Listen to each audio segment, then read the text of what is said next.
Сәлеметсіздер ме оқушылар? Бүгінгі күндеріңізге сәттілік. Сабағымызды бастаймыз. Оқушылар, біз қазақ әдебиеті пәнінен қай бөлімде оқып жатырмыз? Қай жазушының шығармасымен танысып жатыр едік? Қонақтар әңгімесі. Дұрыс айтасыңдар. Балалар, осының алдындағы сабақтарда біз Төлек Әбдіктің әңгімелерімен танысып, толық мазмұнымен таныстық. Ол әңгіменің тақырыбымен идеясын және кейіпкерлерін мен толық таныстық. Енді бүгінгі сабағымызды одан әрі жалғастырамыз. Дәптерлерімізді ашып, бүгінгі сабағымыздың тақырыбын жазып ала қояйық. Бүгінгі өтетін сабағымыздың тақырыбы Төлек Әбдіктің қонақтар әңгімесінің композициялық құрылымы. Осы сабақта жүзеге асырылатын оқу мақсатымен танысайық оқушылар. Бүгінгі алдымызға қандай мақсат қоямыз? Әдеби шығарма сюжетінің құрамдас бөлшектерін талдай кетеміз. Сонымен қатар шығармадағы оқиға желісін өзіндік көзқарас тұрғысына дамытып жазу. Осы оқу мақсаттарына сәйкес жұмыс жасайтын боламыз оқушылар. Олай болса, сабағымызды бастамас бұрын өткен сабақтарды еске түсіру мақсатында сезімді ояту әдісі арқылы сабағымызды жалғастырайық. Оқушылар, тақтаға қарай оқыңыздар. Әуелі елестету сезімі. Қай кейіпкерді көз алдыңызға елестетесіз? Я болмаса портретін айтуға болады. Қай кейіпкерді айта қойыңыздар. Осы әңгімені оқыған кезде Сапабек, басты кейіпкер Сапабек елестетеді. Дұрыс айтасыңыздар? Ол мақтаншақ, қымбат киінген, орысша сөйлеген, сары жібек, және де ата-анасы көрсетеді. Рахмет. Келесі, кімдердің қандай қылығына сүйсіндік оқушылар? Осы әңгімеде сүйсінетін жерін қарақат айтып бере ғой. Мен Аспандиярдың домбырамен ән салғанына сүйсіндім. Дұрыс айтасың. Аспандиярдың керемет ән салған, шалықтатып ән салғанына сүйсіндім дейді қарақат. Рахмет. Келесі, балалар, осы әңгімеде қай кейіпкердің іс-әрекеті ұнамады сіздерге? Айтады. Маған болмаған іс-әрекеті қазақ тілінде Дұрыс айтасың. Серужан, сен қай Сапабектің іс-әрекеті ұнамады. Неге? Ол үлкен мақтаншақ болды. Және келген қонақтарға басқа ел туралы, олардың салт дәстүрлері туралы мақтанды. Дұрыс айтасың. Сапабектің қылықтары ұнамаған екен Серікжан мен Алмасқайы. Енді оқушылар, жан ашу сезімі болады ғой әркімде, адам болғасын. Бұл әңгімеде жан ашу сезімі болды ма? Кімге айта қояды? Менің Ерғалшалға жаным ашылды. Себебі ол ұзақ уақыт бойы баласымен келін ұзақ күтті де, аулар асығыс немересін тастамай кетіп қалды. Сондықтан сен ата-анасына жаның ашылды, қарайламай кеткен үшін. Өте дұрыс.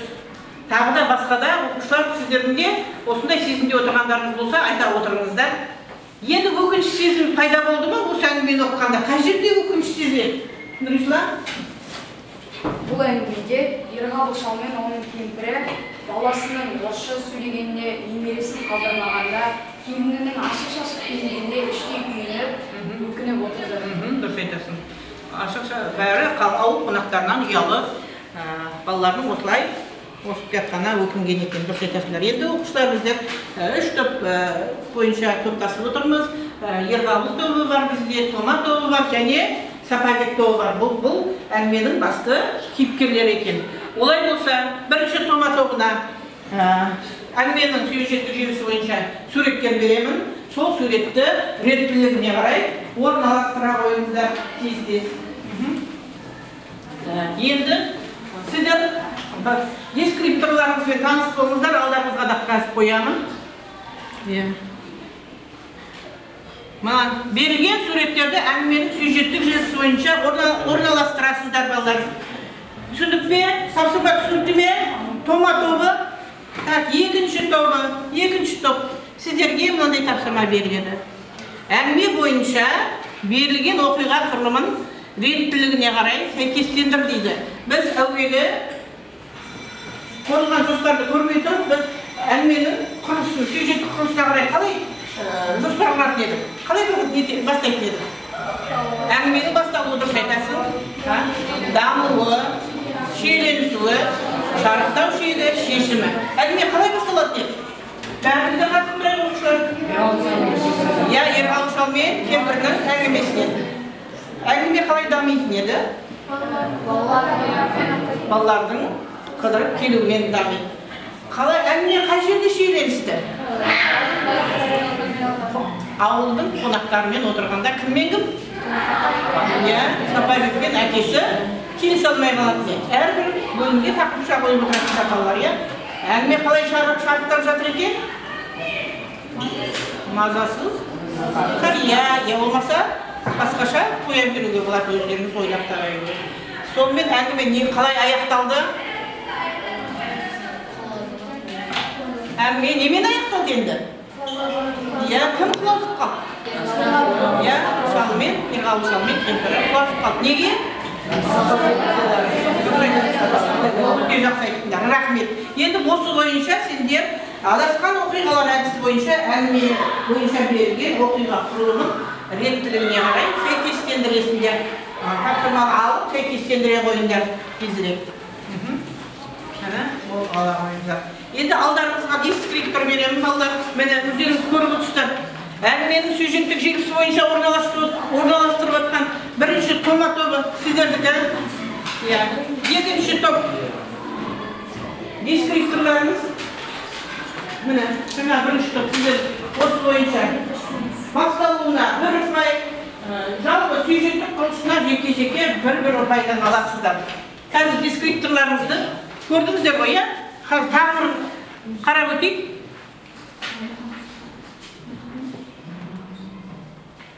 Міне, бірінші тома тобының бағалау критерийі.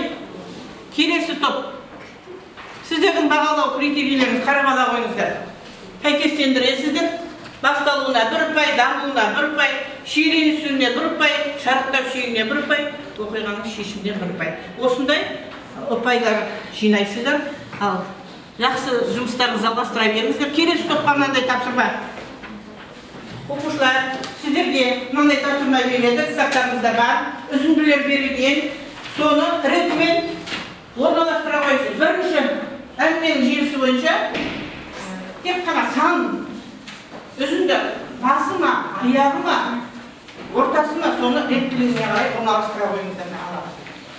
Сіздердің бағалау критерийлеріңіз қалай болады қарай қояйық, орталар тарталарыңызға қоямын оқушылар.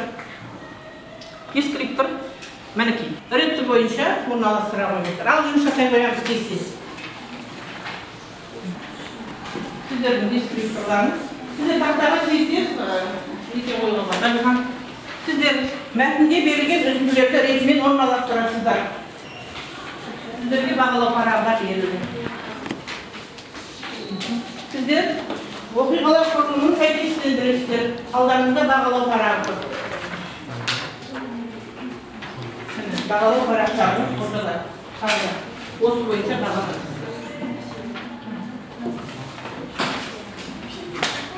Әрбір топ басшысы өзінің қауымдық жұмысын айтады.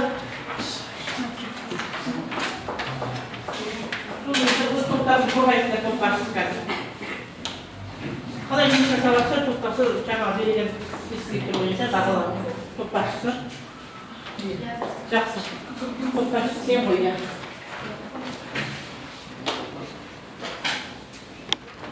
Үйіне келуі Ерғабыл мен кемпірі сөйлесіп отыр. Ода кейін Тома немересі Сапарбек келеді. Олар құшақтасады. Жақсы, бер қарай келе ғой. Оқушылар дұрыс ретімен қойылды ма? Мазмұн желісі, сюжеттік желісі бойынша қойылды ма? Қате жоқ па? Қате жоқ. Өн бойына шығарманың басталуынан аяғына шейін суретті дұрыс орналастырды ғой, иә? Келесі топ. Келесі екінші топ. Біздің топ әңгіме бойынша берілген оқиғаларды реттеріне сай дұрыс орналастыра білді ғой, иә? Қарақат. Басталуы Ерғалы шал мен кемпірдің әңгімесі, дамуы қаладағы баласының келуі, шиеленісі, Сапарбек баласының әңгімесінің жараспауы, шарықтау шегіне мазасыз кетуі, шешімі соңғы минутта орындалмаған қария. Балалар келісеміз бе? Жоспармен? Осы оқу жаңа басталуымен жаңа суретке байланысты бәрін өн бойына шығарманың басынан аяғына шейін жоспар, сюжеттік, композициялық жоспарын құра білді бұл топ. Ол топтың жаңа бағалауын өздеріңіз білесіздер. Әрбір басталу, әрбір элементтерде бір пайда қойылады екен. Келесі топ. Біздің топ мазмұнды толықтар меңгеріп, мәтінде білген үзінділерді ретіне орналастыра берді. Дұрыс. Енді келесі тапсырмаға назар аударайық. Балалар, бұл жаңа оқу мақсатына сәйкес, енді келесі тапсырма ойыңызды өзіндік көзқарас тұрғысынан дамытып жазыңыз деген тапсырма. Бірінші топқа мәтіннен үзінді берілген алдарыңызда тұр оқушылар. Оны оқымай-ақ қояйын. Бірінші топ түсінесіздер ғой, осы мәтіннен үзінді берілді, енді өз ойыңызды айтасыз. Өз ойыңызды. Олмаса қазір таңда бұл мәселелер өзекті ме? Неліктен деген сұраққа да жауап беруге болады. Өз ойларыңызды айта қойыңыздар. Келесі топ, екінші топ. Сіздерге мынандай мәтіннен үзінді беріліп отыр, алдарыңызда тұр оқушылар. Мәтіннен үзінді берілді көріп отырмыз ғой, бар ғой алдарыңызда. Олай болса сіздерге әке мен бала әңгімесінің жараспау себебі неліктен болды. Өз ойларыңызды ортаға сала қойыңыздар. Келесі топ, үшінші топқа тағы да мәтіннен үзінді беріліп тұр. Сол мәтін бойынша өз ойларыңызды ортаға салып айта қойыңыздар. Өзіндік көзқарас тұрғысынан дамытып жазыңыз деп тұр сізге тапсырма. Оқу мақсатына сай. Ал, орындайық, өз ойларыңызды жасап алайық. Тапсырма бойынша кімді екен? Бірінші топтан Қарақат өз ойыңды айта қой.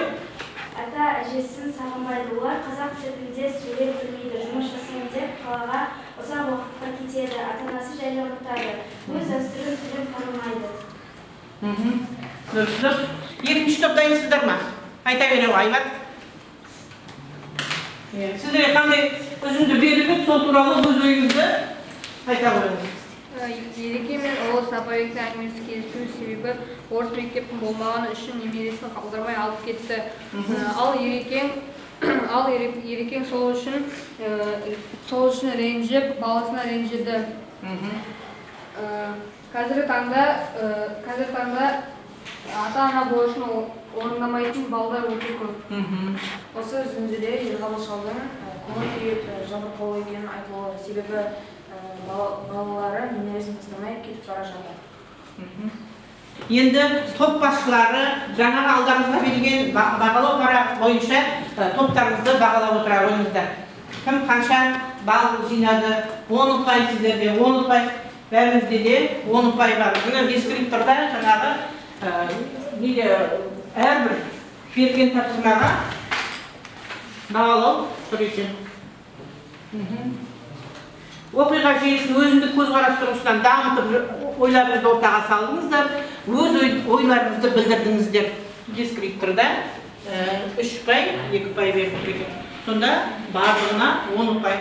Бірінші тапсырмада 5 ұпай, соңында екінші тапсырмада 5 ұпай бойынша өздеріңізді топ басшы топ тапсырмаларын бағалай қойыңыздар. Енді оқушылар қызық, құнды, қиын атты кері байланыс жасайық. Сіздерге не қызық болды, не қиын болды, не құнды болды? Балалар, осы өздеріңіз айта қойыңыздар, қандай нәрсе қызық болды сіздерге? Не құнды бұл жерде балалар? Қонақтар құнды ма? Иә. Ата-аналық перзенттік борыш құнды. Тағы не қызық болды сіздерге? Айта ғой. Суреттерді орналастыру қызық болды. Иә, дұрыс айтасың. Тағы? Маған суреттерді орналастыру қызық болды. Орналастыру, әңгіме бойынша. Ата-анамызды сыйлау, перзенттік борышымызды ақтау. Өтеу. Қиын болды деп ойламаймын.